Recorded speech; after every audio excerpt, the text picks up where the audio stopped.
ito ay rated SPG. Striktong patnubay at gabay ng magulang ang kailangan. Maaaring may masiselang tema, lengguwahe, karahasan, sexual, horror o droga na hindi angkop sa mga... Critical nga ang lagay ni Jessica sa ospital at nasa ICU na nga siya habang ang kanyang ina ay nagdudusa nga sa kulungan at pinagbabayaran nga ang mga kasalanan niya dahil si Hazel nga mismo ang gumawa ng paraan upang ang maospital ang kanyang anak na si Jessica. Kaya naman nga't may posibilidad na tumagal nga sa kulungan itong si Jessica. Subalit nag-aalala naman nga itong si Hazel sa kapakanan ng kanyang anak na si Jessica.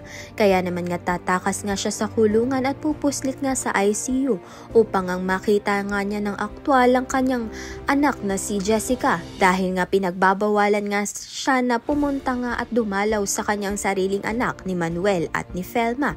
Bantay sarado nga itong si Manuel at si Felma dito nga kay Hazel, subalit nakapuslit pa rin nga siya.